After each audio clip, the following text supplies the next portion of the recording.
Welcome to NeoAcademia, where the walls of the ivory tower are shifting. I'm your host, Natasha Mott, and this week I sat down with Greg Sadler, that philosophy guy on YouTube. Greg is a professor of philosophy currently teaching at Marquette University in Milwaukee. But 12 years ago, Greg started putting his lectures on YouTube and hasn't stopped since. He's amassed thousands of videos and hundreds of thousands of followers.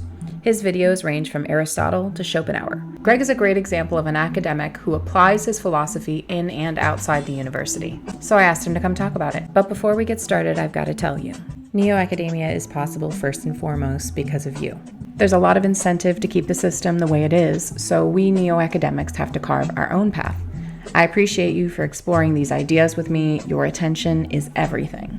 And if you're interested in making better use of your attention, I got you. NeoAcademia is also possible through support from Readocracy. Readocracy is on a mission to save the internet by making how we inform ourselves matter. So they've created a first-of-its-kind technology that rewards people for consuming high-quality content. Readocracy makes the content you consume count, awarding points, badges, LinkedIn upgrades, and insights into your information diet. These insights are like a Fitbit for your mind. They can help you understand how your information diet is affecting how you think and feel. Readocracy has won awards and backing from Mozilla and BetaWorks and is used by curious minds at Stripe, Cisco, Zoom, and over 30 other top companies and schools. NeoAcademia is proud to be sponsored by Readocracy and has a series of collections curated by me and each of our guests on readocracy.com. And for access to the NeoAcademia resource collections, head over to theorygang.io/newsletter for this episode's show notes. Now let's explore. I just reached out to you on Twitter, and I'm very anti-Twitter. Since I decided to put PhD in my bio, people are like, "Oh, you're not just some troll." I mean, I'm still a troll, but I'm just Dr. Troll. That's interesting because there's a huge debate about whether it's okay for people, especially women, to put PhD into their bio, like they're trying to show off or something. I mean, my point of view is everybody should put whatever title they want to, and if somebody has a problem with it, that's on them. But I'm kind of surprised that you didn't get a lot of blowback from putting your PhD in there, since so many other people have encountered that. I am the one who gives blowback about it because because I hate the credentialing. I just think that, especially today, what does a PhD mean anyway? I'm sure philosophy is different, but in biomedical sciences, they pay you as slave labor to go and do all the research, and then they write the grants. Yeah. Well, the paid as slave labor thing, I think, is across the board, whether you're in the humanities, social sciences, natural sciences, fine arts, you're not getting paid what you deserve, right? And your work is being sucked into somebody else's stuff. So if you look at textbooks, most textbooks are not written by the person who claims that they are on the title. It's their grad students who are doing a lot of the work, and it results in pretty uneven quality. So, but the grad students aren't getting paid anything remotely close to what their labor is generating, right? Because those textbooks are bringing in tons and tons of money for the presses. Right. I think there's this big issue with people putting, like, when people put PhD in their signature or bio or whatever, it's a signal. I went years without having it in my bio, and I just went as a pseudonym, Theory Gang, because I was working in corporate biotech, and I didn't really want my opinions to be, because they were not exactly in the corporate biotech sphere. And so I didn't want them put out there, but then I put my name and my bio and my picture, and people were like, "Oh, okay, we accept you." I do see some people who they've got 4 or 5 different sets of initials after their name. And that to me seems a little excessive. You wonder what that's all about. You just kind of go, what are you trying to prove at this point? What is your, like, you have the full alphabet after your name. And that's my main issue with it, is it's all about credentialing and how important you are. And that's why I didn't do it for a long time, because I actually was under the false assumption that maybe ideas would speak for themselves on Twitter. But that's, like, good ideas on Twitter, I think, really fall to the wayside. Balanced ideas fall to the wayside. What really gets promoted on Twitter is trash. A lot of it, yeah. I'm fortunate in that I've been on it since 2010. And I didn't really take it seriously for the first couple of years, in part because it just wasn't very good. back then. They had us all sign up for it in some faculty development thing because somebody was very Oh, bullish on wow. Twitter. But then I started seeing how you could use it. My number one bit of advice about how to use Twitter, just block anybody who's an asshole. Yeah. And then you're and the same thing in YouTube or Facebook, Mhm. and the quality of your experience rises dramatically. And I block preemptively. If I see somebody being a jerk to somebody else who I like, I'm like, I'm not going to ever want to have a conversation with that person. They're blocked. Oh, wow. And I have unblocked a few people who have written me and said, "Oh, I realize I acted like a jerk.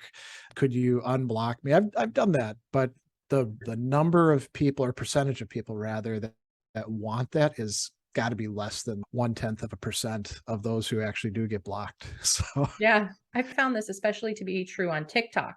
oh, okay. I have That's a domain I don't know much about at all. Oh, So, it's TikTok is wild, and I think you have to have there's a certain zhuzh to TikTok that you have to kind of be willing and able to capture people in 2.5 seconds. But yeah. the blocking function on TikTok, I do live sometimes when I'm putting on my makeup just to Okay. shoot the shit. And I had one guy come in and he was like, "Can you unblock me?" And I'm like, you're here." He's, "Yeah, you blocked my other account though." I'm like, "Maybe there's a reason." But I think this is important, and for a while, I was not keen on blocking because I was blocked by someone who Okay. shall remain nameless, who is kind of a big figure in biology, and I didn't know this person, never even heard of her until I found her retweeted by someone else that I follow who I'm not really a fan of, and then I saw that I couldn't see her stuff, and she had blocked me. Okay. Yeah. And so that was quite interesting and unexpected. I had a different reason for not blocking that much at first, which was that feeling that marketplace of ideas, you got to let everybody have their say and stuff like that. And then I realized that whether it's your Twitter, Facebook feeds, or like YouTube comments, it's sort of like my front porch, and I don't Mm, have to tolerate jerks being on my front porch blathering on. It's not like if I block them that they can't go anywhere else and say whatever the hell they want to, right? So it's not as if I'm the only outlet for their possible blathering, complaining, whatever it happens to be. I think I've given people too much of my time. Yeah, No, that's a good too way to put much it. Yeah. it's the attention is so valuable these days, and there's a lot of really cool people I wanna talk to. Yeah. So and, I Billy Bob, who's being a jerk, is not one of them. I just turned down, this is in a somewhat different context. Somebody emailed me, an editor of a journal, and it was about the person I wrote my dissertation on. There, can you review this paper for us? And I've made it my policy for about a couple of years now that I don't do uncompensated work for people who are making money Mm. on the work, especially journals. The markup for these articles is incredible. And I've done the thing before where I would say, "What's your offer? What are you going to come up with?" And the journal editors are always like, "We don't have a budget for that." And then I'm like, "I don't have a budget for you then." And now it's just very short and sweet. They email me and I say, "It looks like an interesting article. Hope you find somebody to handle it for you, but I don't do uncompensated work like that because my time is valuable." I will say I do make exceptions for like really close friends who are editors. Sure, So like the St. Anselm Journal, I'll do sure. reviews for them. But the stuff that's owned by these giant companies, I do feel bad for the editors because it's getting tougher and tougher to find people to do that uncompensated work. But I don't have to do it just because I feel bad for them. Wait a second. So I've done journal reviews because they were kicked off to me by a PI or Yeah, whatever. yeah. But so you're telling me that academics are now demanding compensation for editorial Very review? few, very few of them. Like cool, Well, hot YouTubers. I think the people who've realized what a racket it is and I don't know that they necessarily have to have a following or something. I think just a lot of people are fed up with the willingness of these companies to use uncompensated labor and then charge the same people. Sometimes you can even publish a piece and not have access to it Yeah. in the journal because of Uh-huh. your library not having the full JSTOR or something. Yeah. Yeah, Do you that's just guys have nuts to me. Sci-Hub as well? Because I know Sci-Hub exists for, like, actually all domains, like, pretty much anything I've ever looked up on Google Scholar has it Yeah, with yeah. one. So this is an interesting topic where I didn't expect us to get into, but in terms of what we would consider now, I guess, cutting edge philosophy, which is what you would be reviewing, right? I don't know that much philosophy is. I don't know that cutting edge is like a usable term anymore for That's what I mean. philosophy. It's Yeah. new. It's pushing. Have you ever seen the graphic? I think the guy's name's Matt who does it, but it's a circle and it says this is the boundary of human knowledge. And then when you do a PhD, you're supposed to poke, Oh, right. you Yeah. know, that's the cutting edge. It's the poking edge, right? Yeah. Cutting edge, I think, works better as a metaphor for technology and for fields that are convergent, like mathematics, Hmm. the natural sciences, medicine, things like that. I don't know that sometimes my wife, this is a little bit of a different metaphor. We're both academics. We also do a lot of other stuff as well. And we have a lot of time pressures, right? And so sometimes we feel a little bit stressed or guilty about not getting things done when we committed to having them done. And the phrase that we use is there's no heart in a box. It's not as if we miss a deadline and we turn in something 2 days late, like a cancer patient Someone's is going to dead. die or Yeah. something. Yeah, exactly. Yeah. And I think it's kind of similar with cutting edge qua this little group over here that considers it to be really cutting edge or advanced, but there's no like consensus even in about what philosophy is or what counts as doing good philosophy in the philosophical community. So I don't know that they're you can say something's cutting edge, but that doesn't actually make it so. Well, okay, then this leads into a question I really want to ask, which is Yeah. why the fuck do we need to be in academia to do philosophy? Oh, we don't. So what do we need? What does academia do for philosophical inquiry? It really depends on the place. So if you think about the United States, right, we have about 2,000 or so colleges and universities, and most of them have some sort of philosophy program, but a lot of them, maybe it's just two people teaching in a department, teaching the gamut of undergraduate classes. And so we could say that we strip all that stuff away, right? Even though they might be doing some interesting research and publishing something, it's not as if their classes aren't as good as classes taught at big flagship universities or Ivy League universities, because talent is pretty evenly distributed. The people at the elite universities, in my experience, aren't any smarter or better scholars or anything like that. They just happen to have way better connections and Hmm. usually have come up within a hierarchical system. So you can do philosophy all over the place. And what you're doing is going to look very different depending on where you are. So you could go to a place to study with this person who you're really into, and then they go on sabbatical and leave or something like that, right? On the other hand, you might, like as I did, luck out, and I went to Southern Illinois University. I was essentially first generation college and had no idea how any of the stuff worked, but I applied to Same. them because they had a really cheap application fee, and they got back to me the quickest with the most money. So I was like, okay, I'm going there.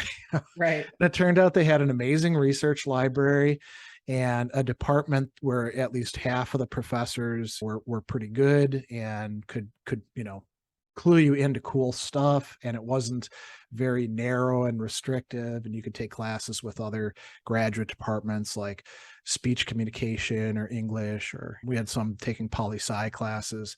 And so it was an amazing place to be, but I wound up there just by luck. And then I would say like 10 years later, it wasn't an amazing place to be because all the budget cuts had come in and people had left, and it probably wasn't an amazing place to be 10 years before I got there either. And you Mhm. don't know, Yeah. right? So, and a lot of this is luck. Right. So what what would you get out of studying philosophy in a rigorous academic way? Like in my case, because of taking these preliminary examinations that no longer exist, where we had to like essentially memorize vast amounts of reading and then be able to synthesize it in essays that you had 3.5 hours to write, I wound up with this really great depth in the history of philosophy that served me really well, not just when I went to teach undergraduate courses like intro and ethics and stuff like that, but talking with ordinary people. Like I can take Descartes and explain why what he's doing could matter to the proverbial Joe Blow on the street, right? Right. But I think that's kind of a random factor, because there were a lot of people that took those prelims and just They hated it. suck. And yeah, exactly. Yeah. Right. So, but what does this have to do with academia?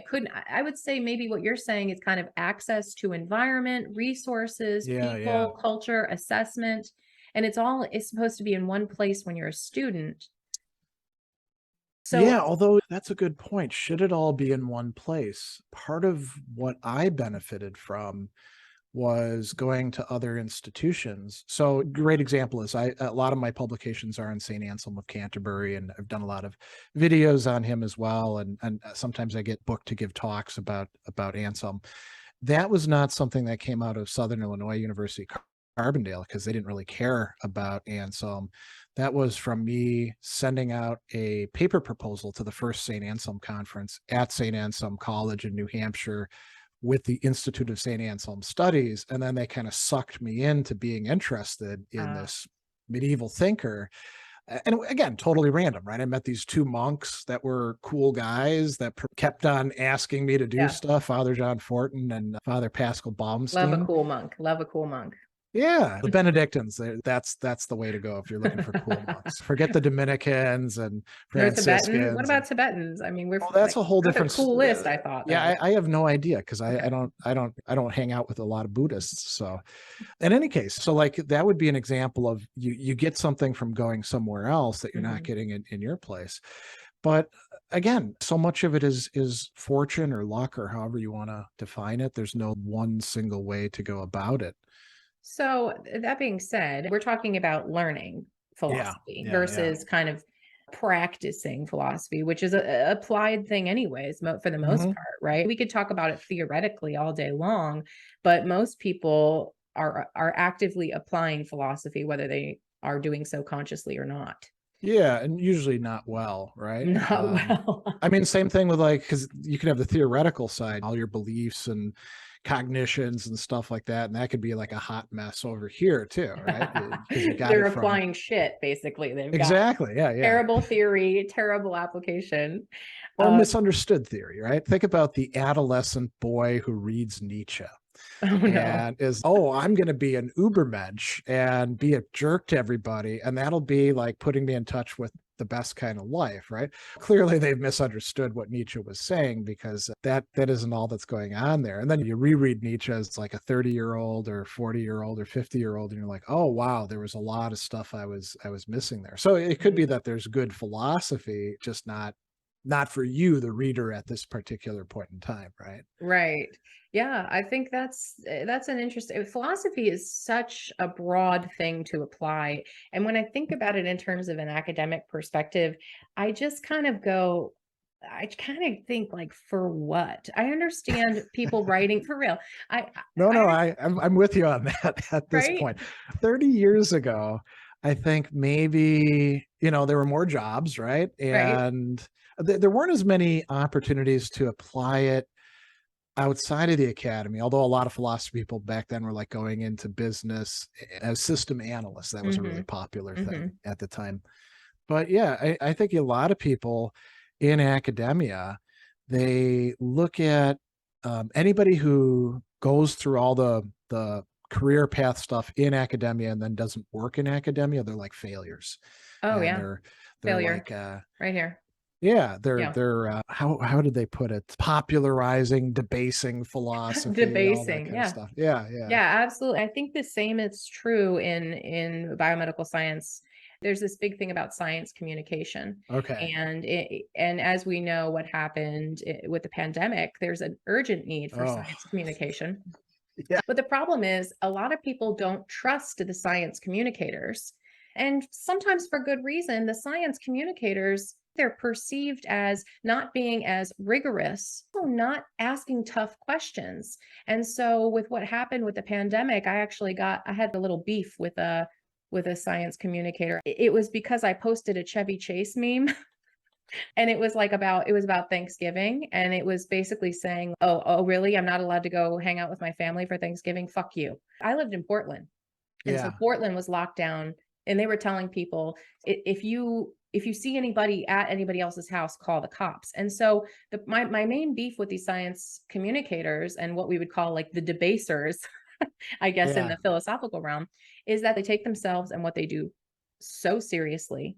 Second of all, the science communicators aren't appropriately applying philosophy because they're not Okay. understanding people's worldview. So my main issue around COVID was that some people are going to be higher risk tolerant, and within their own circle, how can you tell them how to live their life philosophically? Yeah. There's kind of catch 22, right? If you insist on making things meet the standards of rigor, and sometimes those standards are pretty loosey goosey anyway, that academia has, then it's a bit more difficult to communicate with ordinary people, right? On the other hand, if you're coming from academia, ordinary people always have the ready, oh, you're just a ivory tower academic, what do you have to say to me, kind of thing. So you can get it from both sides, Right. right? And they're viewed as part of the institution now, I think. So that's another hurdle to overcome. And it's Yeah, not yeah. just conspiracy theorists now. Everybody's, I guess, a conspiracy theorist, because with what happened again with the pandemic, people were saying one thing and then they were saying another thing. And people who don't understand how knowledge transfer goes through the pipeline, they're saying like, see, now I was a conspiracy theorist and now I'm right about this, now I'm right about that. But they're viewing the institution with mistrust. Yeah, with skepticism, you could say. Right. Yeah, I think that probably varies from institution to institution. You have a certain amount of social capital that you can burn through fairly quickly. So, like the CDC, I would say prior to the Trump administration, had a lot of credibility and trust. Definitely. And then they managed to erode a considerable amount of the trust that they had. You can look at this over the course of decades and see this happening in a lot of different professions, that erosion of trust. And I don't know if you ever get it back once you've lost it. Right.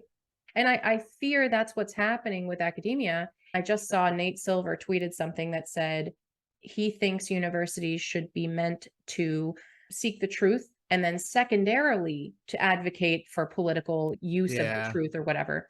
And somebody got really mad. There was a whole bunch of tweets and retweets and said, that's a conservative view. If you think a university's main goal should be truth, capital T truth, got this big change with what the university is perceived to be doing. Yeah. I kind of think that the whole thing is a non-starter to begin with, because universities don't have a single goal. As huge, complex, historically generated institutions, it wasn't even in the medieval universities, it wasn't like the sole goal is to find truth, or even that's the overarching goal. It was to prepare people for professions, and truth plays a role in that. But your terminal degree in the early universities was either in theology or law or medicine, and it's great to have truth, but you also need to like do a whole bunch of other things. And universities have always been political, no matter universities and colleges. Creating a teachers college in some place is a political decision about what that area needs as far as resources. And that's in the United States, that's where a lot of our universities grew out of, was originally teaching colleges or theological institutes. Think Right. about Harvard, right?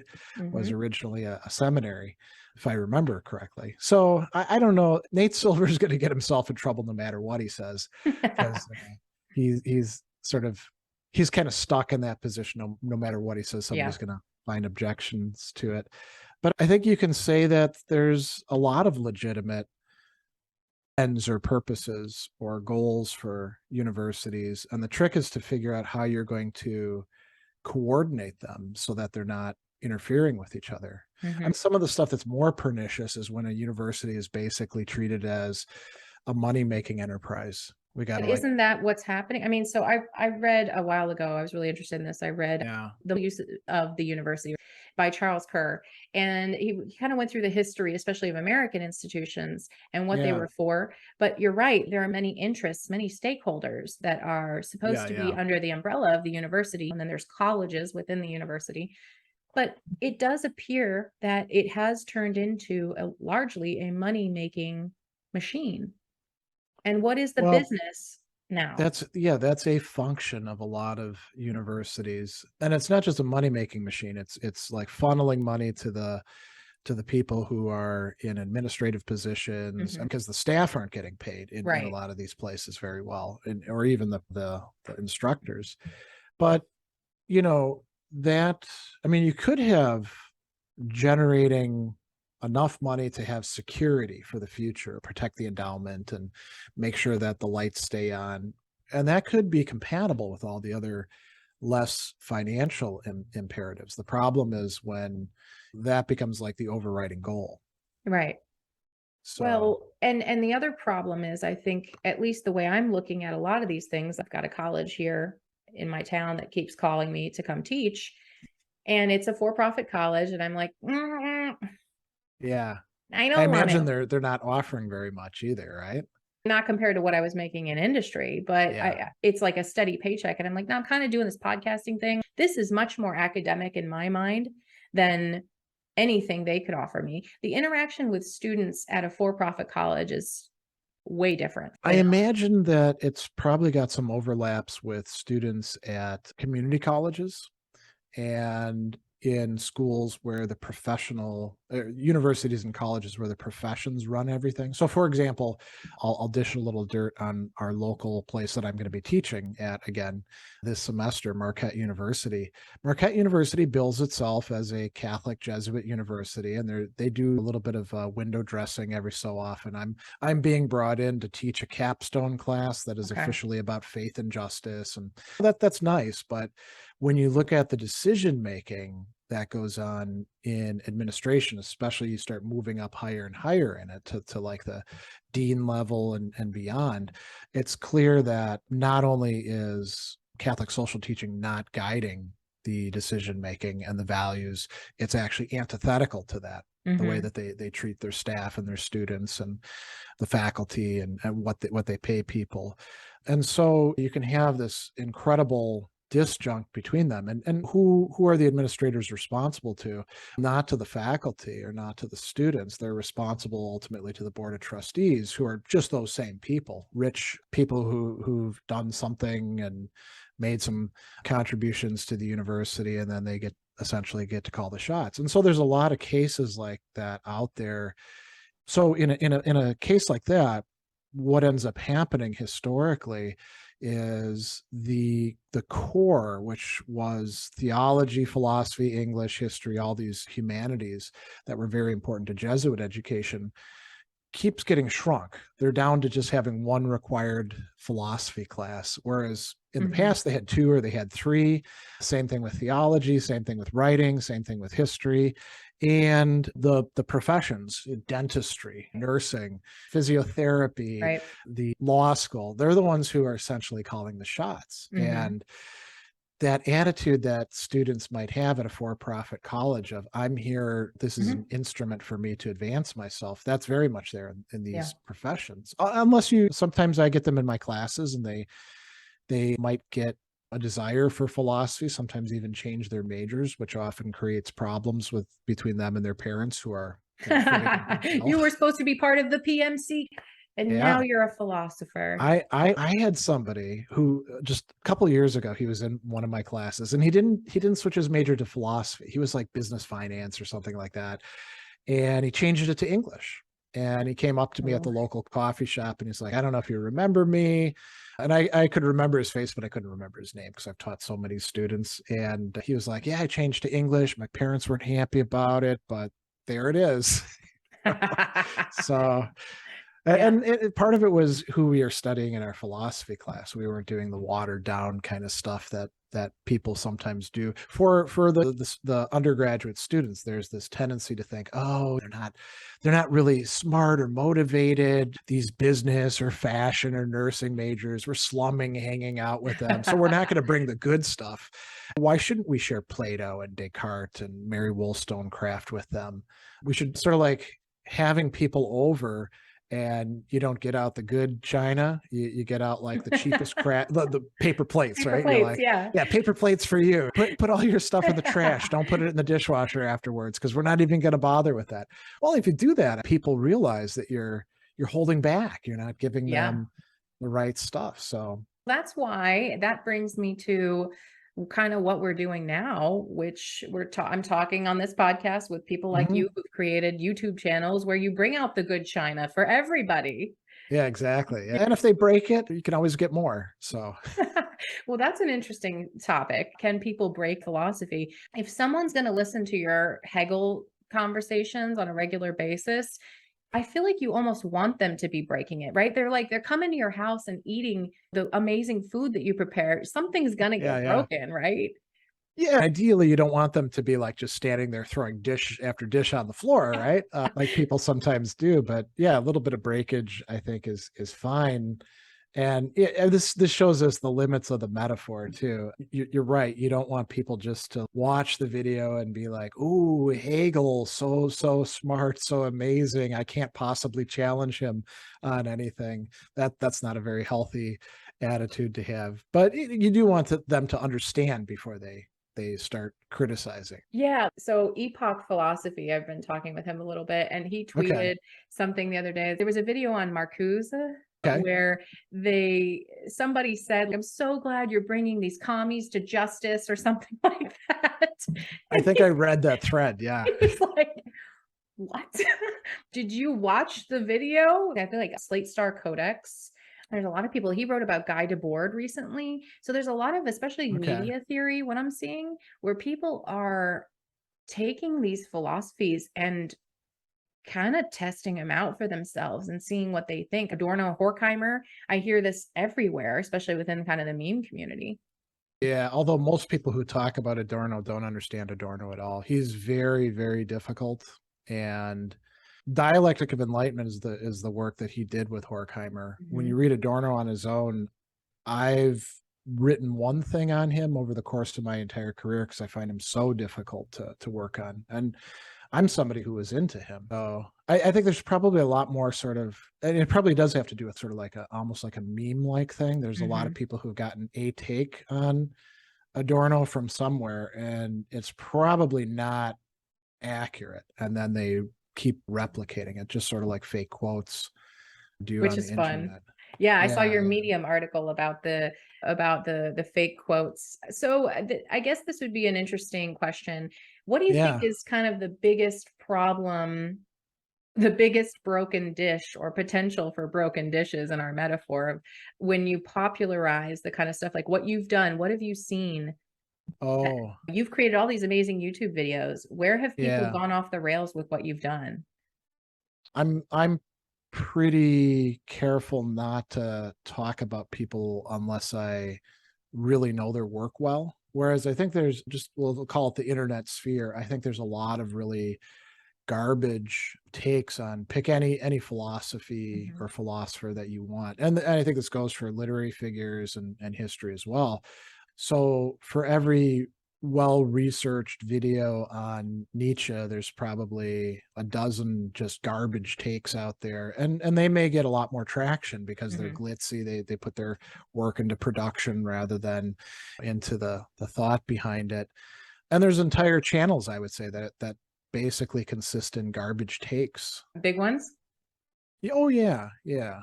And some of them are just like quote stuff, right? Mhm. And they don't source the quotes, and sometimes they don't even get the person right. So like Epicurus and Epictetus, two different, totally different philosophers. Totally different. There's a lot of people who they'll go on Google, they Google Epictetus, they find Epicurus's picture, and they put it into their quote video. And half the quotes aren't actually by Epictetus, and they're doing it basically just to like either to make a buck or for clout. So I think there's a lot of that out there. The good thing is when there are like whole communities out there as well that are like this stuff's garbage, go check out the real stuff over here. Mhm. And I suspect that's probably always been the case. A lot of these fake quotes turn out to be from books that are like digests of maybe quotes by different people from Mhm. the 1800s, because it was popular just to put a whole bunch of stuff together, kind of slapdash, and then sell it mass market to people who then would, like, I don't know, maybe be sitting on the toilet or something reading these, and they're like, oh, that's a cool thing from Pythagoras there. I can use it in my next conversation. So there's, yeah, I mean, there isn't like a remedy for this other than just keep putting out the good stuff, I think. So what do you think is the best way to engage with people online who are interested in your material and want to go deeper with you on it? That's a good question. I mean, I don't know that there's a single way. And this is sort of a broader question too. People will often come to me and they'll say, okay, I'm going to study philosophy. What's the reading list that I have to follow? Or is it okay if I read Aristotle and I haven't read Plato yet? And they're very nervous about like doing it wrong. And I've got this metaphor that I didn't come up with. Wittgenstein came up with this for a different purpose. Philosophy is like a massive city, Chicago or New York or someplace like that, and you can never visit everything to begin with, right? You're not going to see most neighborhoods, and that's okay, because you don't have to, and you can approach it from the north or the south or whatever direction you want to, and you come in, and at first you're like, I don't know where the hell I am. I think I recognize, I'm in Chicago. I see the Sears Tower. You can recognize a couple landmarks. Oh, I think I heard about this Plato guy. I think I've heard about this Descartes guy. But you got to spend some time in the neighborhoods to actually know your way around and know what restaurants are worth going into and which ones you should avoid. And then you can go to another part of the city, right? You know this neighborhood. Now you get to know this neighborhood. And you just kind of move around. Think about yourself as like a tourist. And I think that's the way that people can approach studying the history of philosophy. And it means you can always come back to your same neighborhood too. And if you read Plato and worked your way through his text, there's nothing that says that it's wrong for you to reread all that. Right. I think I'm more of a vagabond. I tend to like to detach from ideology and kind of free float a little bit wherever I can. Yeah. Do you think, okay, now we've got a new metaphor here we're introducing. What do you think is the role of philosophy kind of as we move forward for people is it going to be, are people going to be more attached to their own neighborhood? Are they, and then also you've got all these big billboards now, with guys out there with shiny, funny YouTube videos saying like, move to Stoic town. True, yeah. And most of those guys with the big billboards are going to be there to sell you Stoic challenge coins and other paraphernalia that has. Oh, don't talk about now we're talking about the challenge coins. Uh-oh. Yeah. And people get like Stoic tattoos, and you're like, none of that has anything remotely to do with the actual philosophy. It's sort of like going to the county fair and eating all the shit food that you're going to regret the next day. That's not the point of the fair. I haven't been to one for a while. I used to go to check out the animals and take my kids on the rides. And you've got to get the fried Oreos though, man. Yeah, but you can't live on that. That's true. That's true. You can't live on the challenge coins. You can have it as a treat, but that's not a healthy diet. These metaphors are killing me. We're just the wandering metaphor podcast. Yeah. I love it though. So you do a lot of stuff. You do. I'm looking at this list of things that we talked about. Like you do tutoring, philosophical counseling, a bunch of courses. You do editorial work. You write. Your medium is amazing, by the way. Oh, thank you. Radio show, Stoicon. What do you love doing? What's the like highlight of your career that they couldn't pay you not to do? Oh, that's a really interesting question. Hey, Greg, here's $50 million, but you can never do this again. What would it be? It wouldn't be coordinating Stoicon, which is a lot of work. It probably wouldn't be the radio show either, even though I like doing it, because that's a lot of work as well. You're telling everybody what you don't want to do. You might as well move into the things. No, I still do want to do it, but if somebody paid me $50 million, it's gone. Yeah. Yeah, I would probably still want to be out like giving talks about philosophy. I don't know if somebody gave me $50 million and they're like, you can never upload anything to YouTube again. I'd probably take the $50 million with the proviso that everything that's already there gets to stay there. Okay. But you've done a lot. I mean, you've been on YouTube longer than Joe Rogan. People don't really like Joe Rogan was wandering around eating bugs or whatever. His rise certainly has outpaced mine. How can you compete with the things he does, though? It's funny that you brought that up, though, because for me, he's never going to be anything other than the fear factor guy who is not him eating bugs, but getting other people to eat bugs. Right. It's astounding. And I have a very hard time taking him seriously as a public intellectual. If it wasn't, he's an interesting interviewer. Yeah, he's not the intellectual. He brings the intellectuals on and he can keep up with them. Sometimes, I think. Sometimes he's like, I don't know what the hell you're talking about, man. Right. But you've been on YouTube a long time. You've gotten a lot. You've put out a lot of content. Yeah, and I got into it at the right time. So at the time that I got into it, I think at first you could only upload a 10-minute video, and then it was like a 15-minute, and then it was 20 minutes. So that's why you see like a lot of old videos. I've taken mine down that were like that and just consolidated them. But a lot of these older videos, they'll be like part 1, part 2, part 3, part 4. That's where that came from, right? And then YouTube just opened it up and they're like, make your videos as long as you want. And I think that was around maybe 2011. And then people were uploading things that would be like 8 hours long. Oh my gosh. You'd be like, who the hell's going to watch this? Right. And I got into it as a skeptic, actually. Yeah, my wife, Andy, she is an early adopter of technology, and I'm much more not politically conservative, but sort of like curmudgeonly conservative. Well, this shit's never going to work, right? Who's going to watch this crap? And she suggested I should start recording videos in my classes, what's called lecture capture, just so that students would have it as a resource. And I was teaching 4 sections of the same class at that time, so it kind of made sense to do it, right? So I did that, and then it took off. And I was very skeptical. I was like, nobody's going to watch this. I'm a nobody teaching at some little university in North Carolina. And she's like, what do you have to lose? Go ahead and put it on there. If people make fun of you, you can delete their comments or you can respond to them, whatever you want to do. If people like it, then, it'll help some people. So I did that, and I was just astounded by how many people who weren't my students were like weighing in. And the funniest comments were, my teacher won't actually answer questions, or my teacher is talking about this stuff, but I can't understand a friggin' thing this guy is saying. And so my videos were serving as like a resource for people who, there's a lot of terrible philosophy teachers out there in academia. Oh, it's really terrible, not just in communication, but also like morally. Because if you're getting paid to teach and you won't answer your students' questions, that's a real problem. Right? I don't really understand that, but some people are just jerks. They take themselves very seriously. And this is an academic thing that I've seen. You're obviously not that guy. You are very knowledgeable and also approachable, which is probably why you've had a lot of success. It helps to not be from an academic family, I think. Okay. It probably also helps to have worked a lot of ordinary person jobs rather than academic jobs.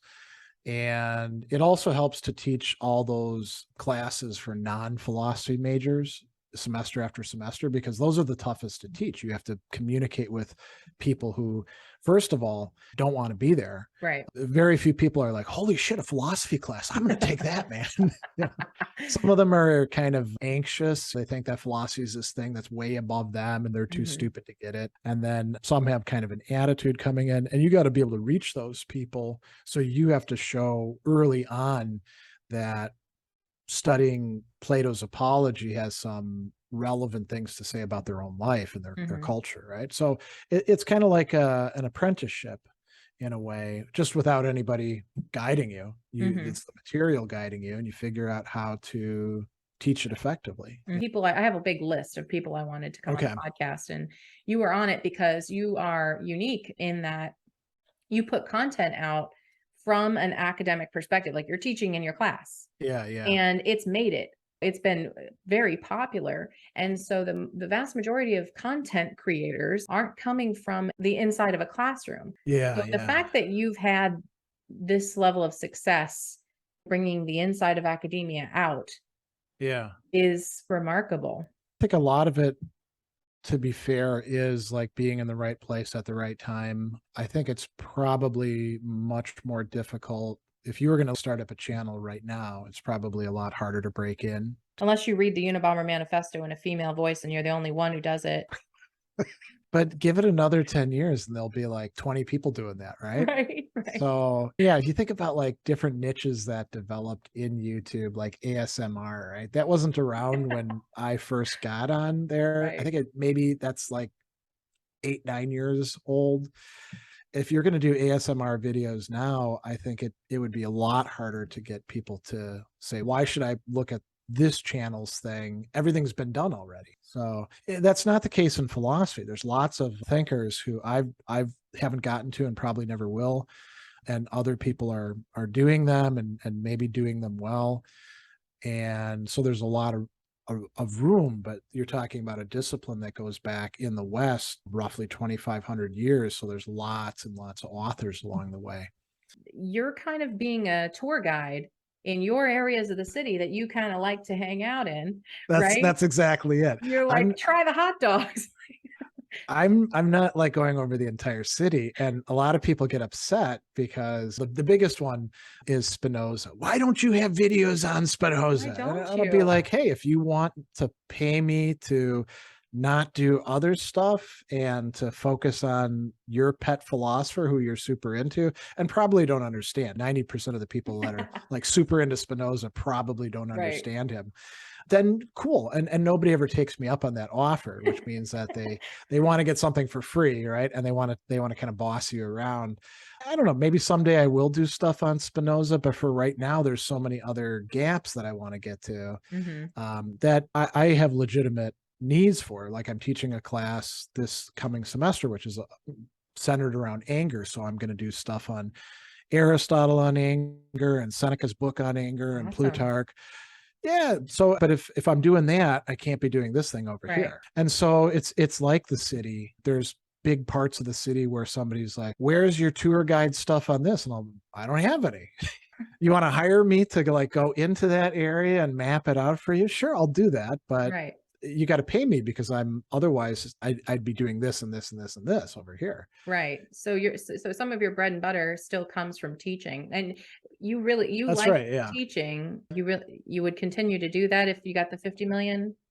That's a good question. I would still teach, but I would teach whatever I wanted to teach, and it sure wouldn't be stuck in a 15-week semester format because it's so tough to cram everything that you need into the confines of an academic class. And I probably wouldn't do an awful lot of grading because that's the part that I dislike the most. The essays. Yeah, I wouldn't be like Zizek, we'll make a deal. You don't write your shitty papers and I won't grade your shitty papers. I'll give you all a grade instead. Student work is important, but I don't think I would want things to be as grade centered as they are in academia. You get so many students that are like, they're like the go-getters, and they're like, what do I have to do to move from a 94A to a 96A? And you're like, you're getting an A. From what I've found, there's certain people that I love interacting with. There's Yeah. people who have all these questions, and they're the kinds of people that make you think, and you go, Yeah. I didn't think of that shit. That's the kind of grading I want. Give me all the interesting papers to grade. Yeah. And that's one of the things that I do like about my client-based work is everybody who's seeking me out, it's because they've seen the videos and they're like, yeah, I think I'd like to work with this guy. And I know that they're committed. And they might have some instrumental things like, well, I need to write this paper so that I can progress in my class or pass my A levels or whatever it happens to be. But for the most part, and this is the same thing too with doing speaking gigs, people are there because they want to be there. They want to be engaged with what you're talking about. Whereas academics, if you start with 1/4 of the class maybe caring about what you're talking about, and you get to the point at the end of the semester that 3/4 of them care, you're probably doing pretty good. Because I would guess the average class, less than half actually care at the end of the semester. Yeah. And I feel like even people who are very curious are like that as well, just because of the structure of academia, where you're like, I just got to get through this. And I wish I had all the time in the world to think about Spinoza or I'll tell you Plutarch. a funny story. So one of the classes I teach pretty frequently is business ethics. And I was teaching it at Marquette. And back then, this is before they changed the core, there was a required ethics class that all of them had to take either as freshmen or sophomores. And now they're in my business ethics class. And the very first day of class, after we did our introductions and all that kind of stuff and went over the syllabus, I said, all right, so I want you to take 3 minutes and get out a piece of paper and write down everything that you actually remember from the ethics class that you took. And I also said, say when you took your ethics class. So it could have been last semester, could have been 2 years ago. And it was amazing that almost none of them remembered anything from their ethics class other than like some utilitarianism. Yeah. And maybe one person had a little bit of Kierkegaard and Levinas. It was clearly a professor who like turned the class into their own playground. And then I was like, now think about this from a business perspective. How much did you pay to take that ethics class? And if you look at their tuition, it's about $5,000, right? They ripped themselves off. It could have been that the instructor wasn't any good, right? But if they didn't retain anything anywhere from previous semester to 2 years later, they pissed that money away. They satisfied a requirement to graduate. But if they don't remember anything from their class, boy, that's what kind of product is that? It's sort of like, I guess, going to a really fancy restaurant and you splurge. Like we went to a Russian restaurant once in Atlanta when my wife was down there for a conference, and it was like up high up, like the top floor in some place. And I don't even remember what we had for food. All I remember is we got this flight of flavored vodkas, infused vodkas, right? Yeah. And I don't know what the bill was at the end, but it was significant. All I remember is that we had a flight of vodkas. I don't remember what they tasted. I don't remember what meal we had. I remember we enjoyed ourselves. Kinda, yeah. And you could say it was so cool because I can brag about having been there. I don't remember the name of the restaurant. So this is my point about academia. I have a friend who writes all these articles. I don't know if he's interim chair right now, but he's an astrophysicist. And he writes all these articles about how in the state of California, a lot of people are getting passed through these upper level math and physics courses for various reasons. And then they get to his class at the end and he's like, bro, you don't know calculus. Yeah. Like that's a problem. It's unethical, really, on the state level for education. Where is philosophy right now in that realm? Hello? Philosophy is like philosophy is sort of like the black sheep of the family relative who shows up and might be asking people for money and has some good stuff to offer. Has a YouTube channel, kind of. Philosophy is not highly regarded in most universities, I would say, but you can say that about the humanities in general. They're definitely living on hard times. I think an interesting point brought up from this discussion, we were talking about how people are questioning the course material in almost everything. They're talking about equity and what we're teaching in courses, and then they're bringing inquiry into the course such that it's no longer didactic, it's epistemological, where they're kind of questioning, what are you even teaching? And then a lot of these professors are kind of going, am I supposed to teach this course? Like, I want open inquiry, but like we have to draw the line somewhere. And so I was like, why aren't we bringing these questions to the philosophy department? Oh, because the philosophy department is probably tied up with the stuff that they're doing and staying afloat. Yeah, but this is like so relevant. This is a huge crisis in academia, and we need philosophers to kind of step in and referee. Yeah. Well, I don't know that they can referee effectively because a lot of them aren't that good at. And you're right. So epistemological crises, ethics, critical thinking, history of ideas, all of these are things that ideally philosophy people should be pretty good at. It's always tough to get people to agree to a third party judge. And I would suspect that a lot of the people that you're proposing should bring these things to philosophers would probably be pretty dismissive of philosophers. So that's I don't. That's Well, insane. sure, yeah, but you're preaching to the choir there. And to be fair, philosophers have done kind of a crap job on the whole at representing their profession. We've kind of run the gamut. Do you want to talk about Stoicon? So Stoicon is an international conference. So this will be 10 years of holding it. It was originally face to face and it went online in 2020 because of COVID. And then we realized that as opposed to having like a physical location where we could maybe get 400 people, we can offer it online and we can have anywhere from 1,400 to 2,000 people on it at any given time. So that's what we do now. And it's going to be held October 29th. If you don't know much about Stoicism or anything about it, you can still go to Stoicon. As a matter of fact, it's great for people like that because they get to hear some of the big heavy hitters who give talks or write books or things like that. And I'm just coordinating it and I'm seeing it. But there's a lot of really cool people involved, some of who I'm lucky enough to be friends with. Chris Gill, for example, great researcher. Nancy Sherman is going to be on our book panel, as will be Donald Robertson and my co-editor of Stoicism Today, Volume 3, Leah Goldrick. And so it's going to be like a whole day thing. It's a great way to learn about all things Stoic. Yeah, awesome. So we will look for you with Stoicon. And where should people go? The easiest thing, I'm really, really fortunate in that if you just Google Gregory Sadler, all sorts of stuff comes up. If you want to find my stuff, it's super easy just to put that into Google and all these different things will come up. The YouTube channel. Yeah. Oh, this has been so fun.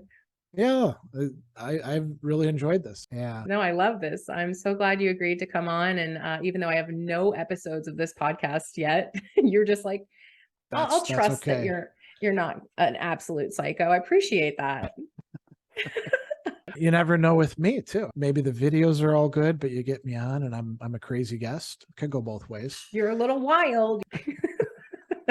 Gregory or Greg? I'm calling you Greg. Like we're best friends. Either one is fine. We're besties now. Okay. Hey bestie, hope you had fun exploring philosophy with Greg and I today on NeoAcademia. For show notes, bonus content, and a curated collection of resources described on the episode, make sure you're subscribed to theorygang.io/newsletter so next episode you can explore the shifting walls of the ivory tower straight from your inbox.